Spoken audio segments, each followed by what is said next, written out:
महानगरपालिकेच्या निवडणुकीमध्ये रंगत वाढत चाललेली आहे, दिवस आता कमी राहिलेले आहेत आणि असं असताना प्रभाग क्रमांक 9 मध्ये मोठ्या प्रमाणात राष्ट्रवादी काँग्रेस पक्षाचं शक्ती प्रदर्शन केले जाते। प्रत्येक मतदारापर्यंत पोहोचण्याचा प्रयत्न केला जातोय। अमोल बालवडकर आपल्या सोबत आहेत। दादा काय म्हणतोय, बघतो आम्ही प्रतिसाद मोठ्या संख्येने आहे, ठिकठिकाणी स्वागत केलं जात आहे, काय म्हणतात मतदार, काय म्हणतात? ही निवडणूक मतदारांनी हातामध्ये घेतलेली आहे आणि हा जनतेचा विजय असणार आहे। जनतेचं प्रेम या ठिकाणी आम्हाला भेटत आहे आणि निश्चित 16 तारखेला आपल्याला संपूर्ण महाराष्ट्राला कळणार की बाबा कार्यकर्ता मोठा का नेता मोठा। आपण पाहिलं की ही गावं जी आहेत, सूस असेल किंवा याच्या बाजूची असेल, नव्याने महानगरपालिकेमध्ये समाविष्ट झालेली आहेत, काय समस्या आहेत तिथल्या? इथलं बेसिक पाणी, ड्रेनेज, रस्ता, स्वच्छता, फुटपाथ अशा अनेक पायाभूत सुविधा या ठिकाणी विकसित करायच्या आहेत। तुम्ही काय शब्द काय देताय मतदारांना? एक मिनिट ठिकठिकाणी अशा पद्धतीने ओवाळलं जाते,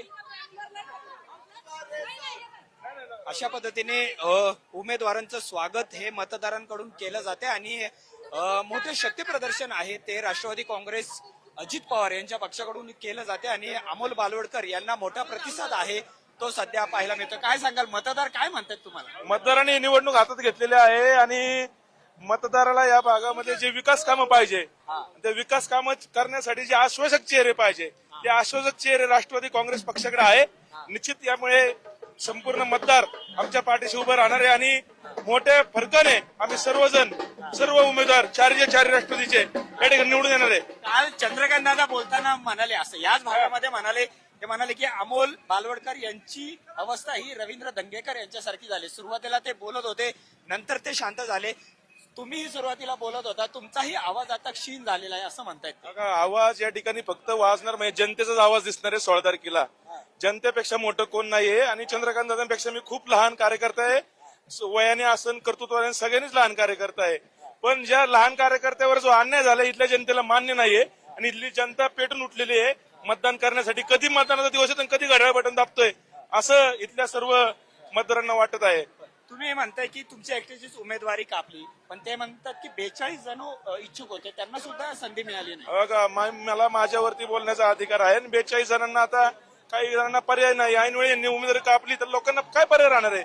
मला सुद्धा जर अजितदादांचा आशीर्वाद नसता भेटला तर मला काय पर्याय राहिला असता? तुम्ही देवेंद्रजी फडणवीस यांच्यावर सुद्धा टीका केली, ते मी म्हणताय नाही, की देवेंद्रजींवरती मी अजिबात टीका केली नाहीये। दादा असं नरेंद्र म्हणताय, मोदीजी, देवेंद्रजी यांना मी मानणारा कार्यकर्ता आहे, भगव्या ध्वजाला मानणारा मी कार्यकर्ता आहे, भारतीय जनता पक्षाला पण मी मानतो। या ठिकाणी जे भारतीय जनता पक्षाचे नेते आहेत त्यांनी चुकीच्या अहंकाराने अनेक जणांचा त्या ठिकाणी सुडाने त्या ठिकाणी तिकीट कट केलेली आहेत। तुम्ही जे आव्हान इथल्या उमेदवारांना केलेलं होतं त्यांचं असं म्हणणे की आम्ही ते आव्हान स्वीकारलेलं आहे। स्वीकारा म्हणावं, माझी नम्र विनंती आहे, यांनी आव्हान स्वीकारावं। माझी काय त्यांना तो अधिकार आहे लोकशाही दिलेला, त्यांनी आव्हान स्वीकारावं, काय अडचण नाही। एवढी गर्दी बघून काय विश्वास वाटतो तुम्हाला? काय मतदान आता अवघ्या 8 दिवसांवर आलेलं आहे, विजयी तुम्ही व्हाल असा विश्वास आहे, पण काय टार्गेट ठेवलेलं का, किती मतांनी विजय होऊ शकता तुम्ही? हा जनतेचा रोष आहे आणि जनतेचा रोष कसा व्यक्त होतो मतदान पेटीतून त्या दिवशी 16 तारखेच्या निकालात कळणार आहे सर्वांना। खूप धन्यवाद आमच्याशी बोलल्याबद्दल। तर आपण बघतोय अमोल बालवडकर यांना अशा पद्धतीने मोठा प्रतिसाद आहे तो मिळताना पाहायला मिळतोय आणि मोठ्या संख्येने मतदार आहेत ते त्यांचं स्वागत करतात। त्याचबरोबर अशा पद्धतीने कार्यकर्ते पदाधिकारी आहेत ते सुद्धा त्यांच्या या पदयात्रेमध्ये सहभागी झालेले पाहायला मिळते आणि ठिकठिकाणी मोठ्या संख्येने या सूस गाव असेल किंवा हा बानेर म्हाळुंगे रस्ता भाग असेल, इथं अमोल बालवडकर यांचं स्वागत केलं जात आहे। कॅमेरामन तुषार नानावरचा अमोल धर्माधिकारी, लोकशाही मराठी, सूसगाव, पुणे।